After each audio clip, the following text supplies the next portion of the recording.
I've just unmuted myself. I see. Hang on. Right, video's on. Can I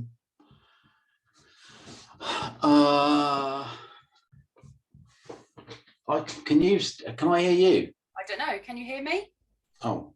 No. Right, you're on my headset. Let me change it to speakers.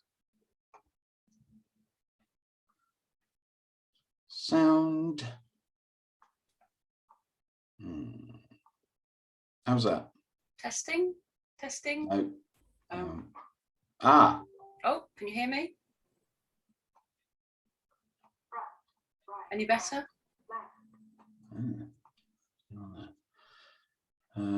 Let's try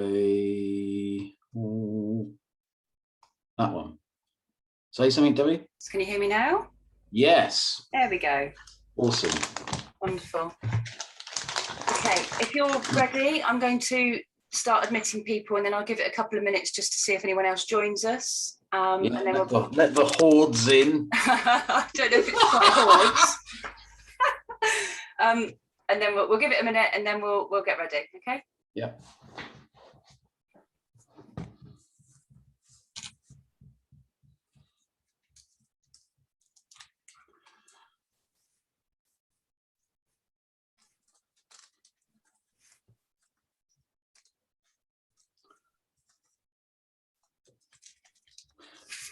Hey, Debbie, we could have put some adverts on while we were waiting and I didn't think of that. Political forum a bit of money. Oh, I wish I'd thought of that now. They keep on playing this advert for whatever the brand name is, electric toothbrush that's done by Mo Farah, and it's like it's on all the time at the moment. You should have mentioned it. You should have mentioned it.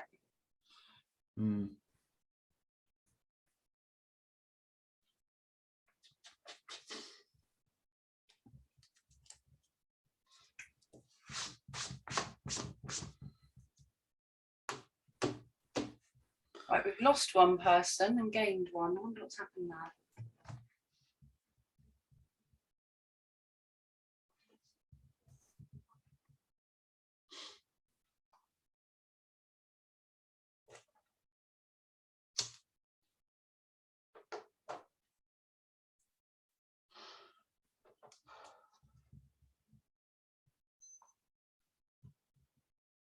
Oh.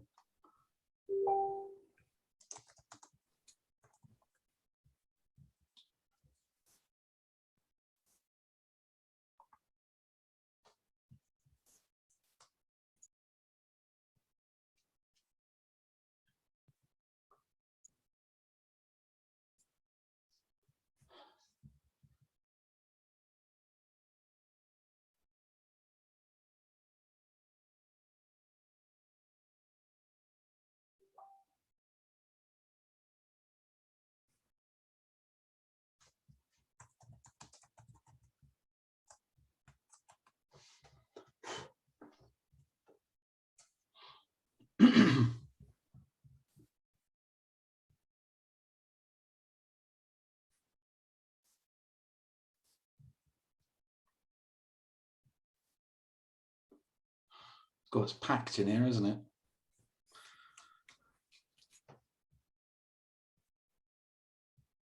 How many people can you see in the room, Richard? Well, I can see 2. I can change the view thing though. No, I've got 4 participants, but I can only see. but I'm sure I know there's supposed to be 5. So yeah, that's a bit odd.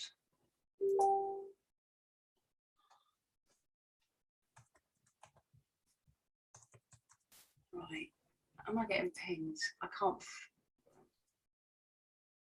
That's very peculiar.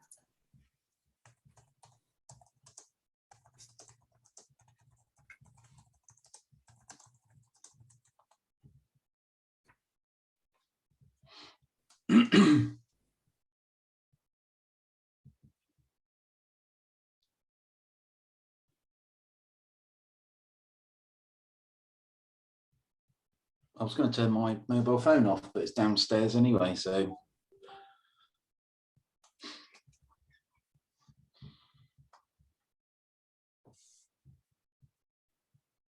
Okay, I'm going to give it just one moment, and then I think my mystery will be solved, and then we'll start. Okay. Is that a sofa behind you, by the way, Debbie? That's my bed and my dogs. Oh, I was going to say, it looks like the back is very upright. Oh. Now, Mark, can you please change your name to your proper name? Thank you. I knew he'd get told off for that. He's so naughty, honestly.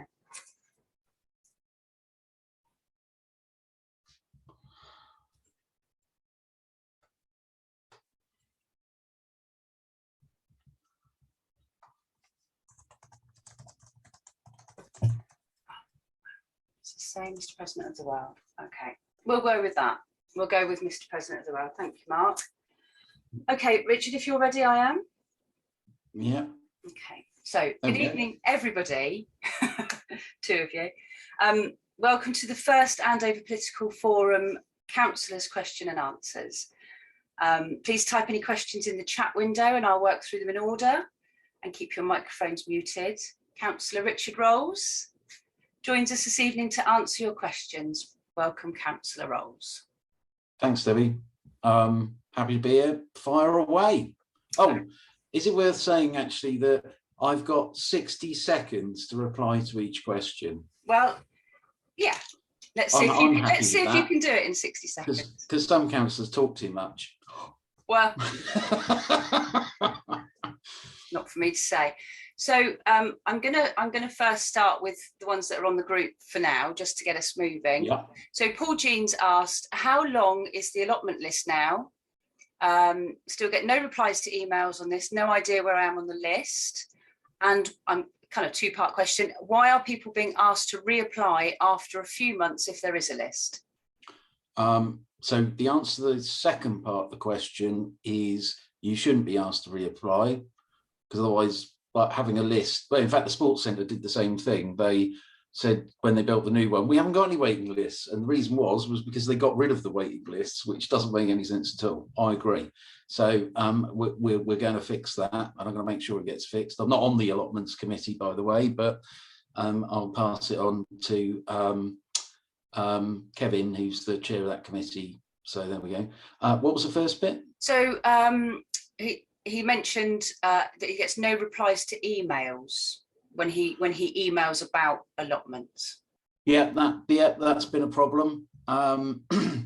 So we've had people who work in the allotments area, officers who have been on maternity leave, which hasn't been easy, and the software in that particular area that runs the allotments requires a bit of knowledge, so they have been struggling. We've now got an answer service, so if you phone up, you'll get an answer by a human being. Obviously, we've been transitioning to working sort of in a hybrid fashion with the COVID thing, which hasn't helped. So those issues are being addressed. And again, I'm not dodging the question or a detailed answer, but I'm not on the allotments committee because I've chosen to focus on finance, general finance and stuff with policy resources. So I'm sure Kevin, who's chair of that committee, will take that up. Okay, thank you. I know, just going on from that there has been some questions about residents being able to contact ATC. So I'm going to just chuck my own little question in here. So Is that something that's being addressed, where residents can actually now speak to somebody rather than not getting replies? Yeah, so like I say, we've now got an answer service. When I say an answer service, it's like, so part of the problem with our phone system as it was when we were in the office was the ability to kind of do all the whole redirection thing and everything when people were working. But we've got that sorted with an actual person answers the phone with and that's not an answer service, I don't know what it's called really. Bank of people on phones, and they call the number and they say, hello, Andover Town Council.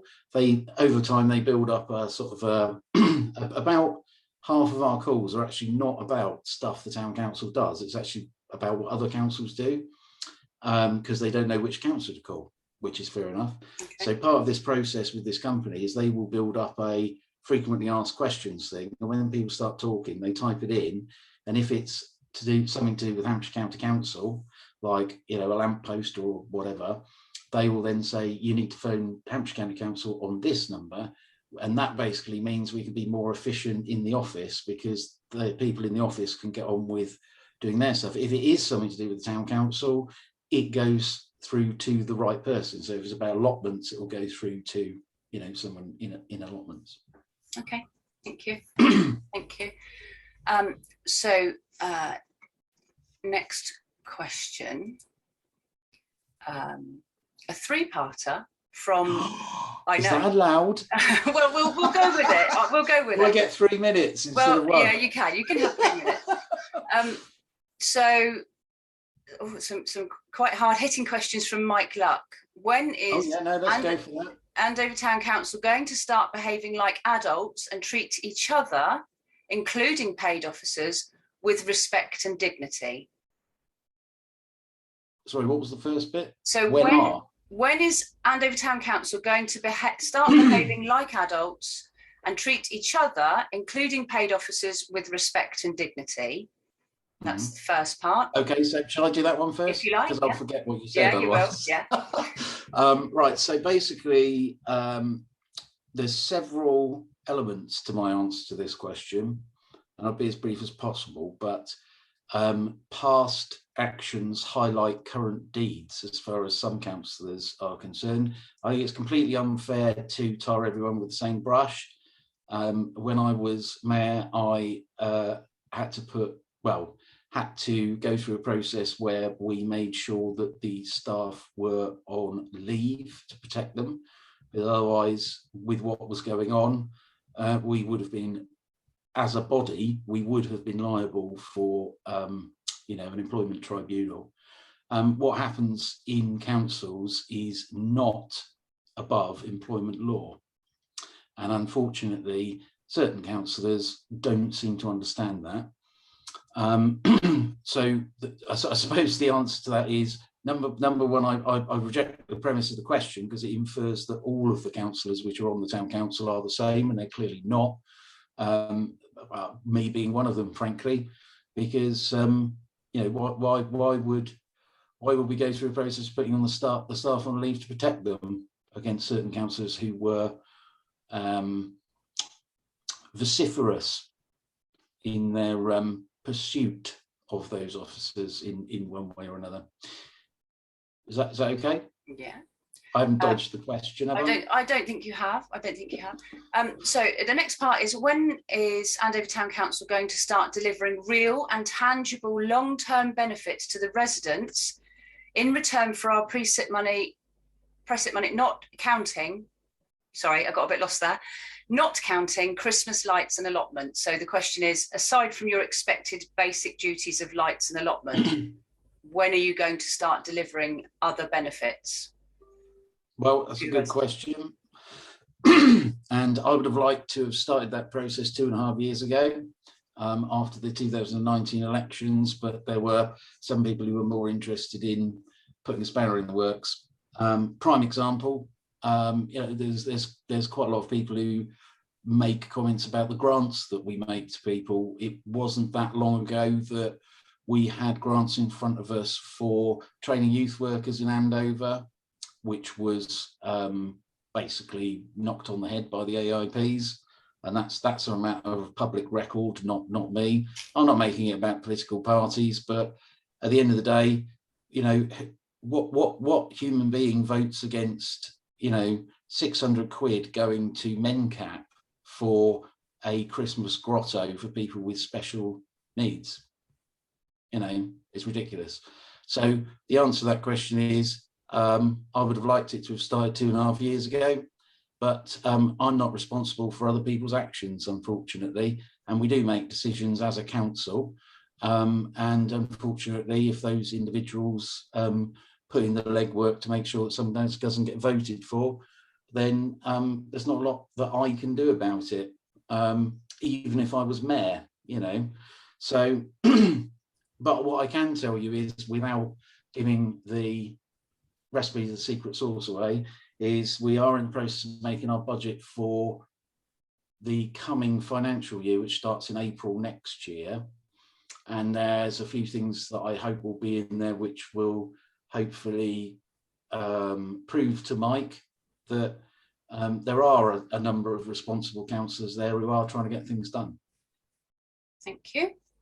And part 3 is, for over 12 years, Andover Town Council have held endless meetings and taken our money, yet Andover Town Council has achieved nothing of note. Why are none of you ashamed of such an abysmal record?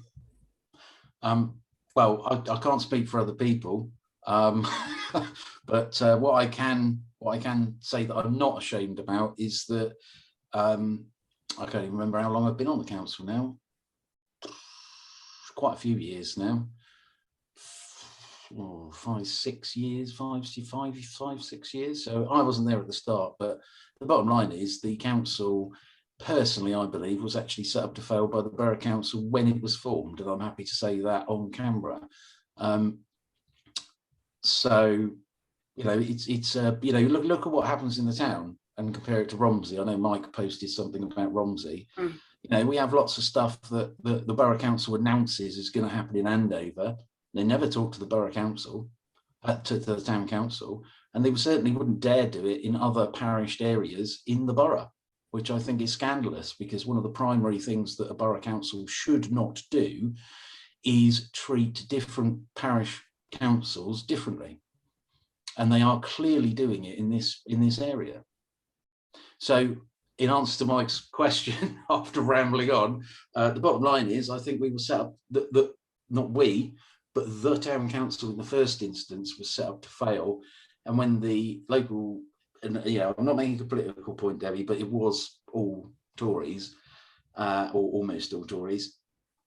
Of course, they were all on the borough, and they didn't see the point in having both, even though the people had voted for it. So then they stopped taking part in the elections for the Town Council and said, oh, we're doing it to let other people have a go. Really? Yeah, because that's what you do, isn't it, in politics? If you're part of a national party, you just don't stand in elections because you just want to let other people have a go. Just saying. Okay, thank you. So, question from the floor, Mark Farron. Oh, God. Could I'm going to read it as it's said. So, could the Andover Independence Party ever be reintegrated into the council, or have bridges been completely burned? Asking for a friend.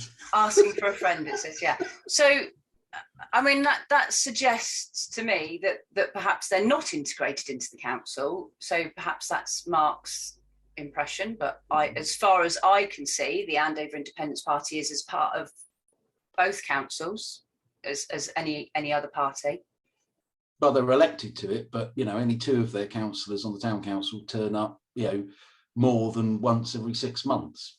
And they elected in the new municipal year this year to not put any of their candidates forward for any committees or work groups or anything that actually gets stuff done. And to be perfectly blunt, you can look at the, you know, you can look at what's been, oh, nice one, Graham. You can look at what's been put forward in terms of motions since May, the start of the new municipal year, and you can see who's been working together, because you can see their names as the proposer and the seconder on those motions. And the Andover Independence Party are completely void from any constructive motions that have been put forward to council during that period. So I would contest the fact that they are integrated. They're obviously elected by the people to both bodies, but they certainly do not, in my opinion, perform the function that the electorate expected them to perform when they voted for them. So can they be reintegrated? Well, that's really up to them, isn't it? I think when you have led I don't know what to call it really, whatever it is they were trying to do, a staffing review, which was clearly aimed at getting rid of one or more officers, And then you had Councillor David Cole talking about redundancies in a meeting in front of officers, which obviously that's grounds for constructive dismissal claims in of itself, let alone everything else. That's why 2 independent HR reports advised us as a full council to disband the staffing committee, and that staffing issues should be dealt with in a confidential session at full council, which is why we got rid of the staffing committee that was run by Councillor David Cole. I'll leave you all to sort of think about that.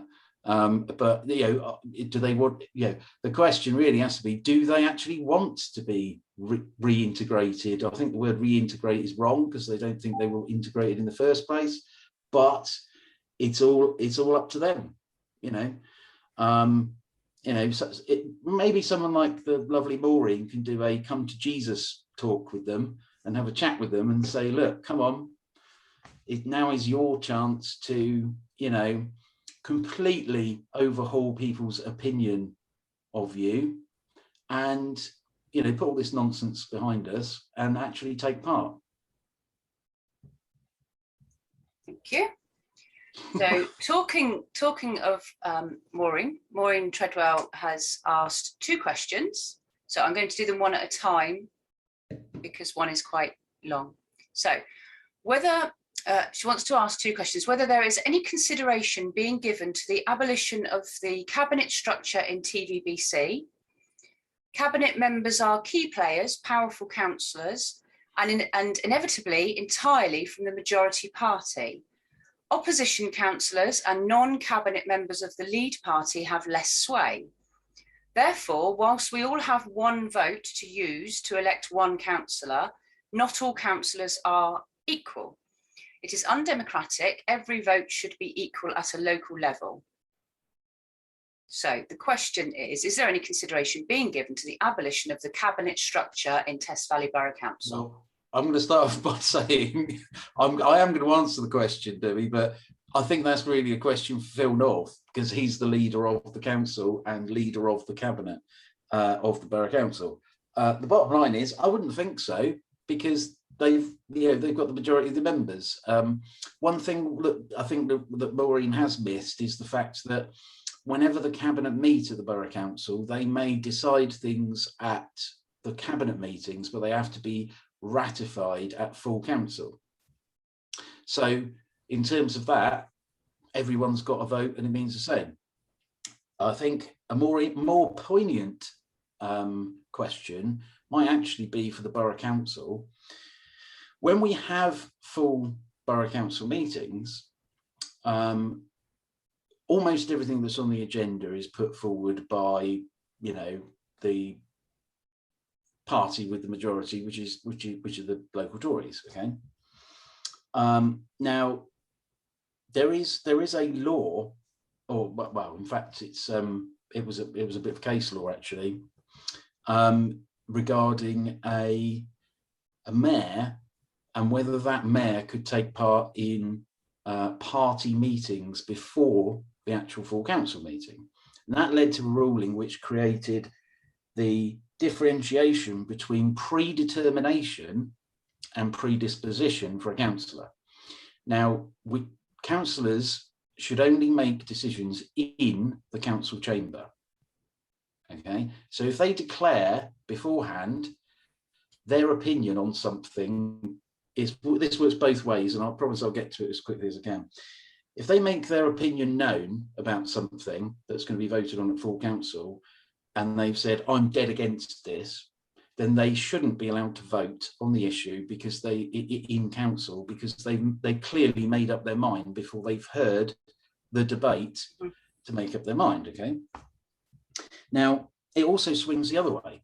So if you have a group meeting, as they call them, and most political parties have them at different levels of local and probably national government or in Parliament, if you actually in that group, especially if you've got a majority, if you have that group meeting before the full council meeting and decide what's going to happen, that's also illegal because that's predetermination. So a majority of the councillors would have got together and decided stuff before the meeting. Of course, because they have a majority, it doesn't matter what anyone else says, as long as they stick to their guns, it's going to happen, right? So that's actually illegal. Now, if you do look at the voting records of the Borough Council over the last few years, I was going to make a bet with someone that I'd eat my hat, but I really don't want to eat my hat because it's quite a nice one. But I'll think of something else. But if someone can go through the minutes of the full council meetings for Borough Council and find any motion that was put forward by the leadership, i.e. the local Tories, and then wasn't voted in, I'll eat something slightly more palatable than a hat. How about that? So what I'm saying to Maureen is, good question, but not quite the right one, because the real power actually decides in them voting on the full council as a block. Now, I'm not suggesting, because I have no evidence of them as a group making decisions before that full council meeting, but it's quite difficult to argue otherwise when you actually look at the voting patterns over the last few years. Thank you. So the second question from Maureen: in order to develop very long-term strategies, as non-democratic countries such as China are able to do, parties of all persuasions need to work together. Can you describe what steps Test Valley Borough Council is taking to improve cross-party working on long-term plans? So I think there's a few parts to that answer, and I'll go through the first bits quite quickly. The first one is, well, China would be good at long-term planning because they actually only have one party and they don't have democracy. So that would be the obvious first part to my answer. The second part is probably, what do you expect? The question seems to be loaded in a sense to sort of say that if all parties were included, then there'd be some long-term plan. But in lots of aspects, there are long-term plans. Like we have the local plan, which we have to have under the national sort of planning framework. We then need to, review that on a regular basis, but that's your sort of 30-year or 20-year sort of housing land supply issue, things like that. Is there an argument for doing other stuff like that on that sort of timescale? Probably, actually, there is. But again, that's down to the people that are actually in charge of the council, which is the people that got elected by the people, really. So if people don't want that, my answer to Maureen is, don't all vote for the same party. Okay, thank you. Another one from Mark. Who is responsible for negotiating on behalf of the ATC for more responsibilities with TVBC? So,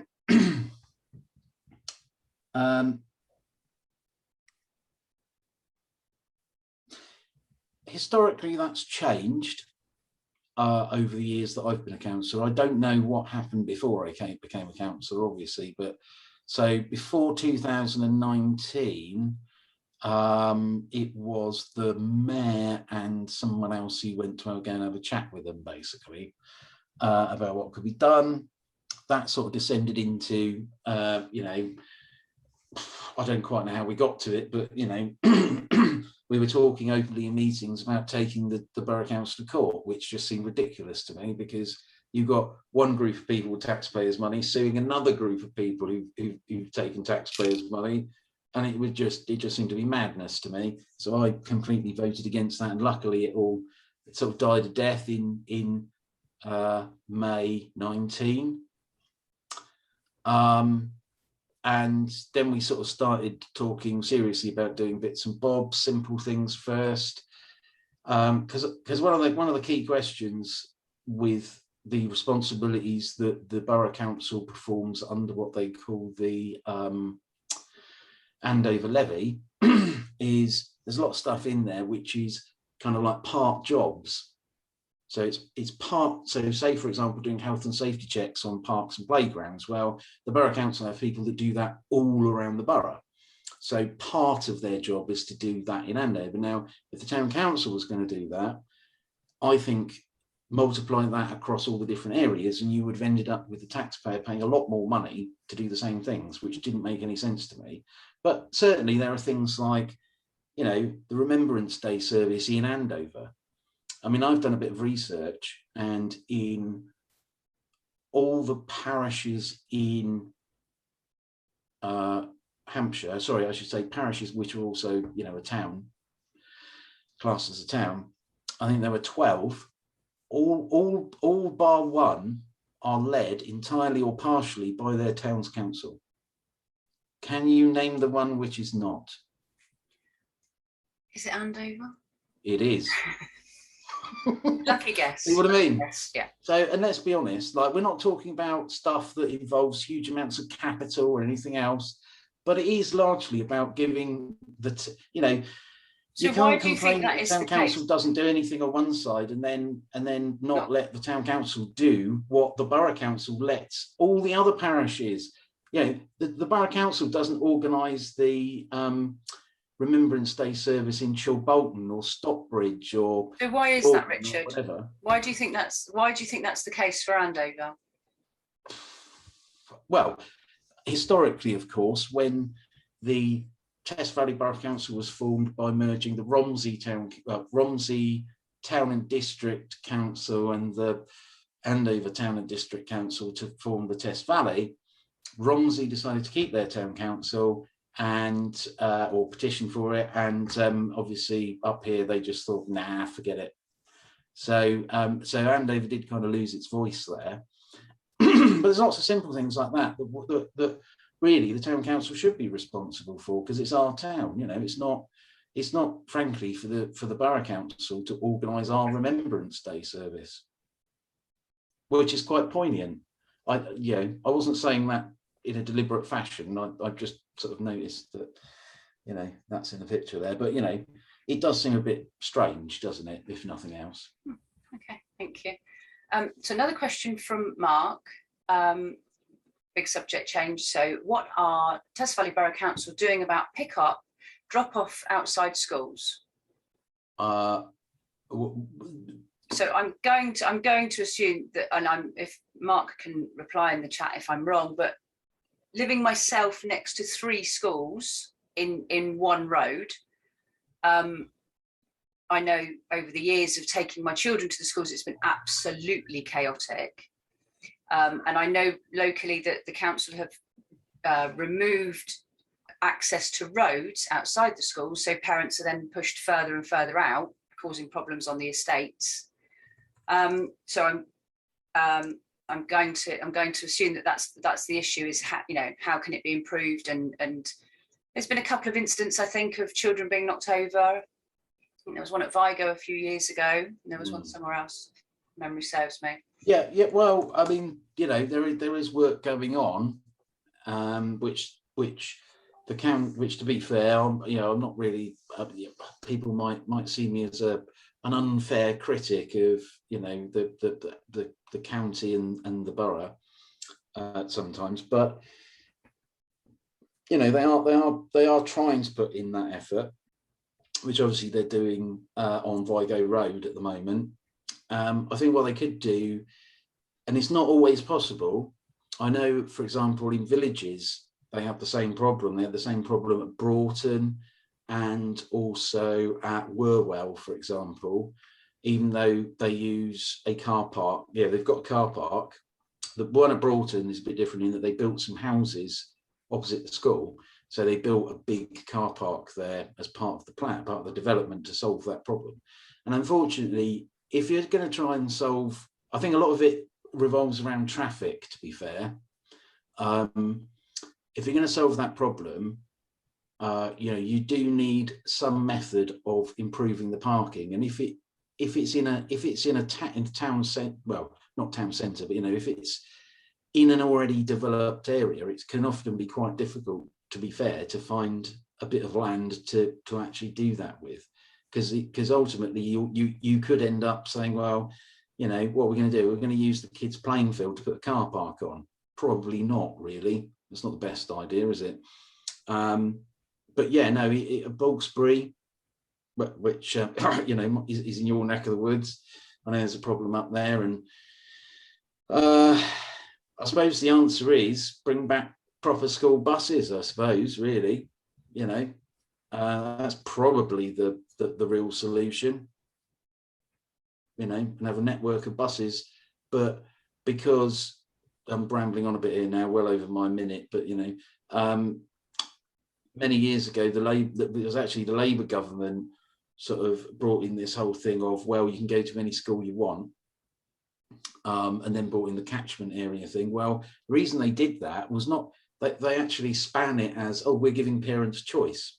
Well, that was total BS. What it actually was we've allowed the building of houses in places where there ain't schools. And to save us building schools where there are new houses, we're going to come up with this system that makes it look like we're giving people choice, when actually what we should have done is built schools where we've built new houses. And unfortunately, that has continued to this day, as we've seen sort of around here. Okay, thank you. Thank you. I don't know if that's, I didn't avoid the question. No, so Lee has said, I think you've hit the nail on the head there. The biggest change will be to offer people a safe alternative to driving them to school. So, yeah, buses, etc. So the last of our questions, and we have from James Cook, 3 from James, and I really do want to do all 3. I do want to do all 3 because actually they're good questions that I want to cover. So the first one is it essential that councillors have an internet social media presence? Not really. Okay, that was quite a short answer. Do you want to expand a little bit? well, not being funny, but I mean, you know, Iris does all right, and she doesn't do Facebook, so you know. Okay, that's fair enough. That's fair enough. Very short question from James there. So should more been done to make councillors accountable? So should more be done to make councillors accountable? Yes, absolutely. And when the Localism Act came in, they scrapped what used to be the Standards Council Committee or whatever it was called. It seems so long ago now. And under that system, everyone made a complaint against everyone. You know, if you hadn't been investigated by the standards people, you know, you weren't a councillor. But when they corrected that, it swung way too far the other way. I'd like to see the same thing they've done at Parliament for all local councillors. I'd like the possibility of recall. So if you get enough signatures from an area, then basically that person's up for re-election again. Okay, so that's kind of James's next question. Oh. Okay. So I'll let you elaborate after that. So should rules be altered to make it easy for councillors to be removed from office for whatever reason, example, bullying, not turning up to meetings, etc., rather than having to wait until the next election to hopefully remove them? Yeah. So I know we've got the rules on non-attendance for 6 months. They've been used in the time that I've taken an interest in the council. Yeah. So yeah, if it's decided that councillors aren't representing their ward or their residents, should there be a way to be able to have them removed rather than wait the term, or should we respect the term of office for the length? Well, it's a double-edged sword. I mean, you know, like Maureen asked a question about, you know, how, you know, shouldn't we be sort of like planning more long-term and that kind of stuff? And the answer is yes, we should. And if you don't give people enough time to develop those plans, and one of the most disappointing things about getting elected is the amount of red tape. You know, it's just soul destroying, frankly. You know, because if you run your own business, you can go, tomorrow I'm doing that. You know, you can do the Elon Musk thing and go, tomorrow I'm going to build a reusable rocket. And then it starts happening. You can't do that in local politics. It just doesn't work that way. And that's kind of like the most disappointing thing. So yeah, maybe people should be given a chance. Maybe they should only be able to be recalled after the first 2 years or something. But I think there should be a chance to recall local councillors. I also think that the people that work in local councils should be given more protection. I think sometimes councillors can act individually and should be severally liable for their actions. I think there should be more powers for a local council to actually sue their own councillors who are bringing their their own council into disrepute. So therefore it's got to go before a judge. Like Mike Luck was saying, you're as bad as each other. Well, actually we're not, Mike. That's the problem. But unfortunately, there's a difference between perception and reality. And I think, if local councils, especially town and parish councils, were given the concrete ability to take their own councillors to court for basically slandering their own council, saying things that happened in a meeting that actually didn't happen, things like that, or misrepresenting what the council has actually agreed when they were at the meeting, and then they're saying the exact opposite happened. I mean, it's, if you were a business or a person, you would have the right to sue someone for defamation. And I think the same power should be given to councils that can vote at full council to say, we want to take that councillor to court because he's lying. Okay, so along those lines, and going on from the question, putting aside, let's take them to court, if there are misrepresentations, I'm going to assume social media is probably the place it's happening if you're referring to something specific. Is there nothing that can inadvertently happen in the paper as well, Debbie? Okay. So okay, we'll include the paper as well. No, I don't mean the paper. I mean they can report on things that people are saying, and it's not their fault. Yeah. Okay. Understood. Yeah. Understood. So, is there nothing that, as it stands now, there's nothing that the council itself, as a whole, can do if an individual is misrepresenting what's been said? So, with the current situation in the town council, what I can tell you is that the investigator that was appointed by the monitoring officer at the borough council for the current raft of complaints is going to come back very soon, and we'll just have to wait and see, won't we? Okay. So other than your own current situations, in general, parish councils don't have any way of correcting councillors or saying you shouldn't be doing this. So there's nothing there at the moment. One councillor was misleading the public quite seriously when there was a threat which became sort of reality of a judicial review, and that particular councillor was trying to convince the public on Facebook, quite stupidly, that the town council would be wasting money because of a piece of case law called Ledbury. Now, in Ledbury Council, what that councillor was implying was that we just, as a council, we shouldn't be taking any action, which obviously was against that councillor. But the Ledbury case said that a town council should not take action against the councillor unless the monitoring officer of the borough council, who oversees all the parish councils and the actions of councillors, has come back with a report saying they recommend taking action. So that's why, quite a few months ago, that's why we went with a external HR report, which actually suggested disbanding the staffing committee, which was, stacked with people of a certain political local party, and not mine, gives you a clue. And because that wasn't concentrating on a particular councillor, you see. So it was just like a structural change. So that there are some sort of ways around it, but unfortunately, in some cases the law is an arse, frankly. When you've got people who have been put on leave or having to go to hospital with extremely high blood pressure because of work-related stress, that gives you an idea that the law is an arse. And I don't mind saying that publicly, frankly.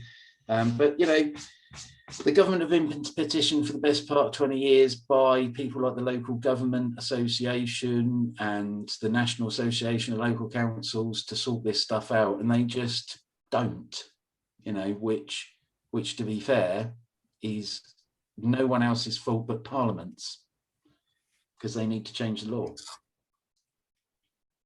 Okay, so I think we've come to the end of all of the questions that have been put to you. We still have a few more minutes, so if you want, if there's anything else you'd like to add at the end, then you have some time. No, not really. I thought Graham was going to ask a question. Would you like to ask some? Oh, Mark wants to know Marmite, yes or no?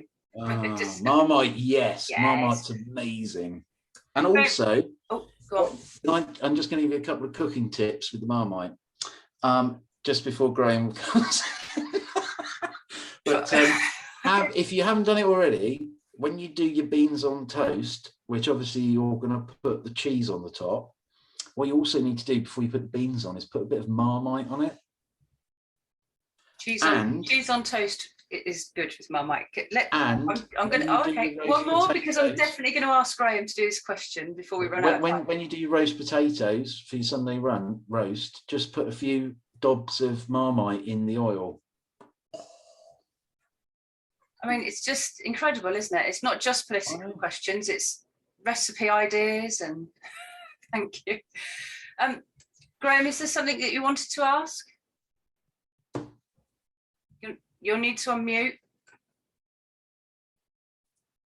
We can hardly hear you from the it's working station. now. Yeah. There we go, we can hear you now. It's a Bluetooth mouse.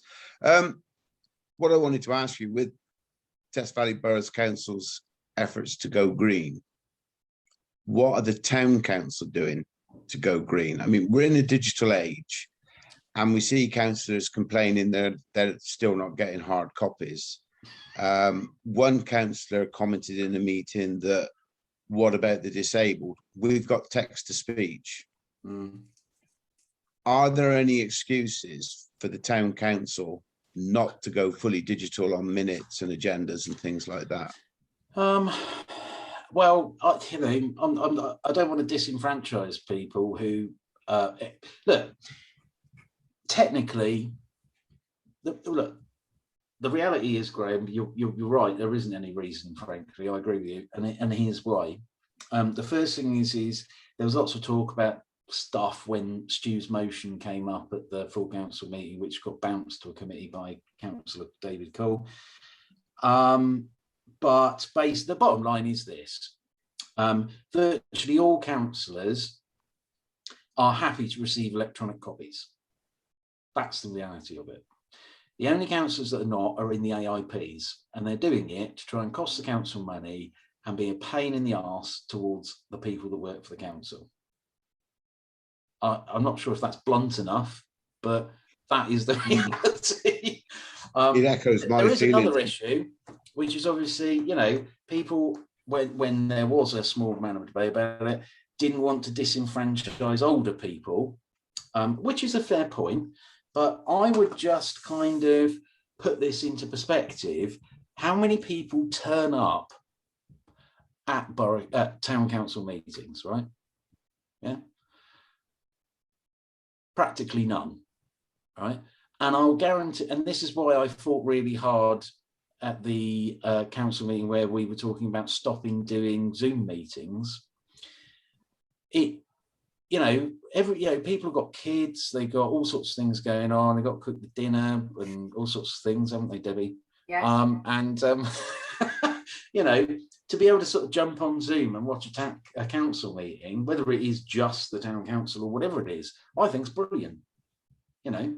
And okay, not everyone's going to want to do it, but if the ultimate fact is that if we were disenfranchising people, it would be because there's loads of people at the meeting as members of the public who need a physical copy. But we all know that is not true, because the only people that turn up are, a smattering of people who've and to be fair, there's a lot of people that can turn up. There's been 1 or 2 council meetings where there's been like a big planning thing going on or whatever, and people have wanted to sort of, I think one of them was about the sports centre or whatever. You know, now and again it happens, but I totally agree. I think it's mind blowing, you know, and I've encouraged the team in the office to send everything out recorded delivery. So if they're not in, they've got to go down the post office to collect it,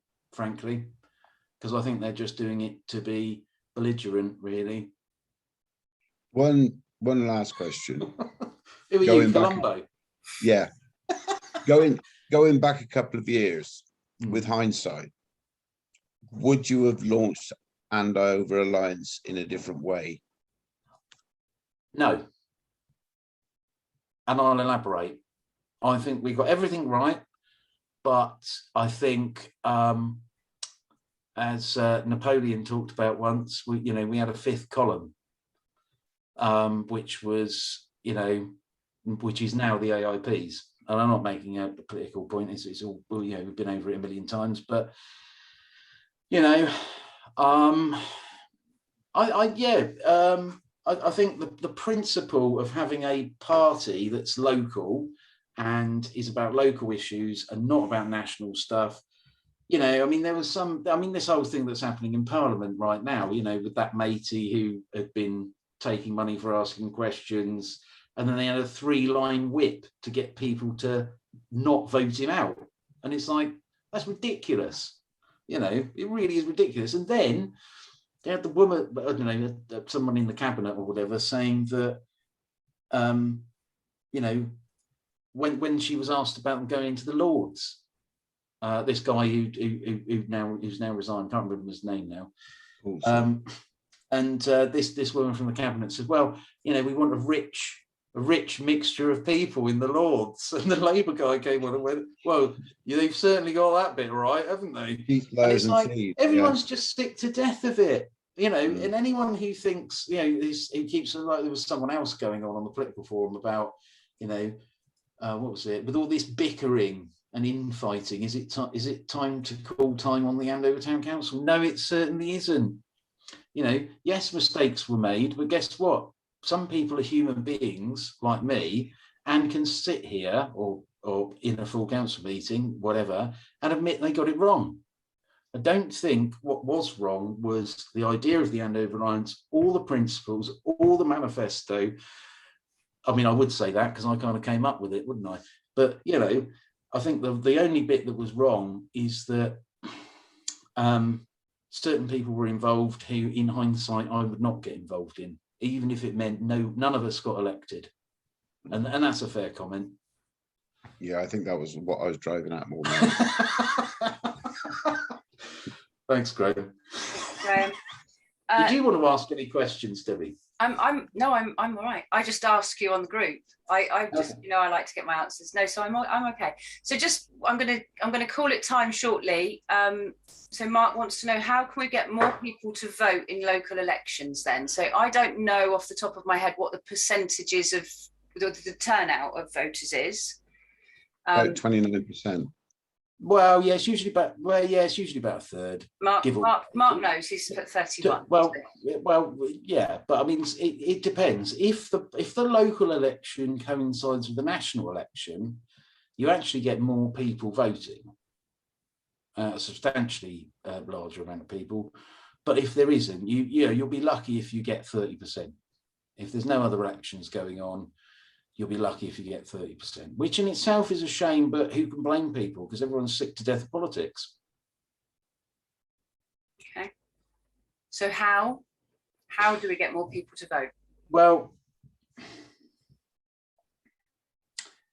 I think one of the sort of thinking of this question and what Graham was saying, I think one of the cool things about the Andover Alliance was the manifesto, and I'm not going to get into debates about what was possible and what wasn't. That's not the issue. I'm talking about the structure of what was there.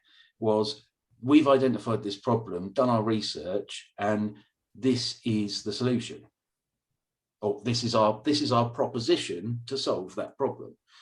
And I think a return to that sort of politics where people put forward a proposition, it's not about whether people think the manifesto is possible or not. You know, 6 years ago, if you'd have said to me, in fact, I've said it to other people, Elon Musk is going to take us to Mars. Yeah, he's a nutter, but he's doing it.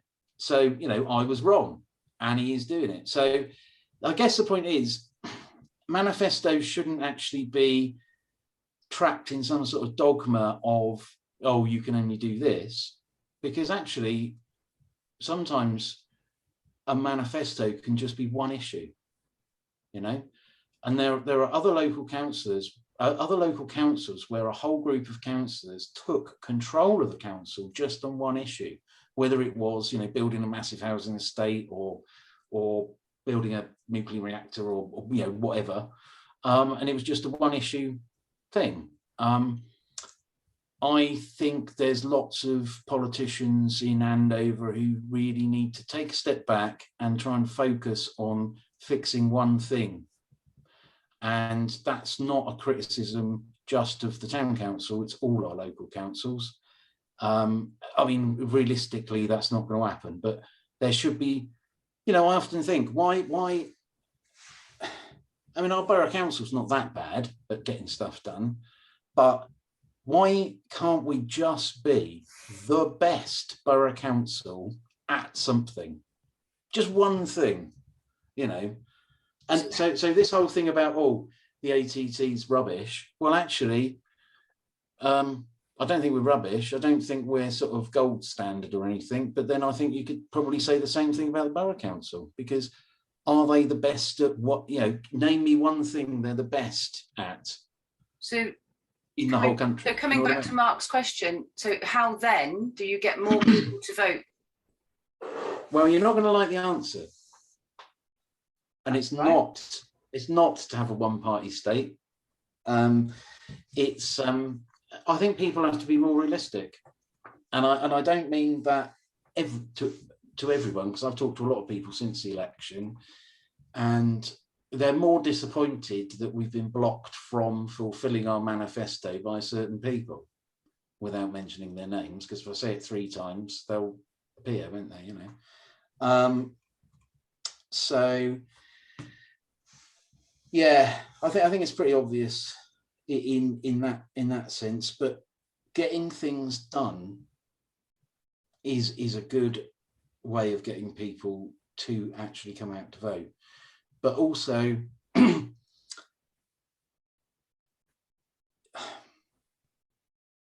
just trying to think of a polite way, well, a less unpolite way of saying something. But there are a lot of councillors who like the limelight, and there are some councillors who do get stuff done, of which, by the way, I do count Councillor Nick Matthews as someone who does get stuff done, contrary to popular belief. No, and you know, but there are a lot of other councillors who just sort of like they kind of want to get elected by doing other stuff that's popular. Do you know what I mean? That's outside of council work. And you know, I as a, you know, it's different for each councillor. This is the thing, you know. So, you know, like I'm in a minority. So my best chance of getting stuff done is by causing a fuss about stuff, like when there's an oil tank at the old TSB building that's, you know, peeing diesel into the water. So I go to the Environment Agency, go to the paper, and all of a sudden something's being done about it, you know. That's how it works. But also the helping local residents is really important to me, and I've done quite a lot of that, and I'm really quite pleased that I was able to help quite a lot of people. But there are some people who become councillors who, you know, they kind of like turning the handle until they retire, and they're just sort of like, I'm gonna just stop you just because I want to do that. Graham's put one question in the chat, and I'm going to literally give you your minute. And I'm okay, if Graham you've got to keep me to a minute. Well, that was a little bit more than a minute. I So know. if I need to unmute you, Graham, I'll if it needs some clarification, I'll unmute you. So to Richard, land banking for profit. Do you understand that?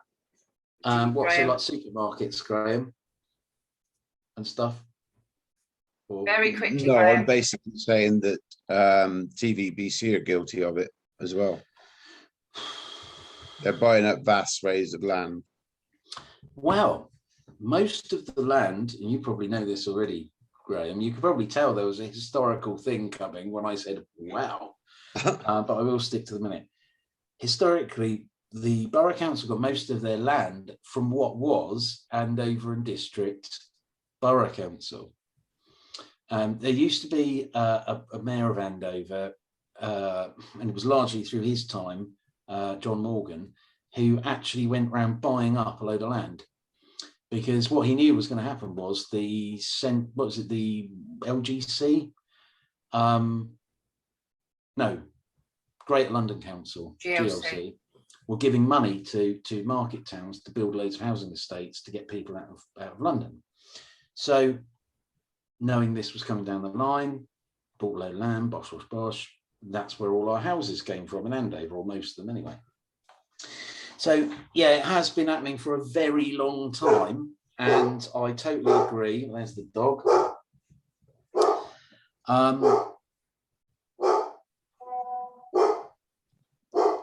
It would be nice to see that land put to some sort of good use, even if it was given to someone like for a 99-year lease, which is kind of what they do on most of the trading estates. So the people that say you or I might rent from, Graham, would be someone who's actually got a 99-year lease rather than actually owning the land. So that sort of should give them some sort of income, which hopefully will offset the council tax. I mean, the Borough Council, for example, has a project called Project Enterprise, where they're investing in buying local houses to generate income.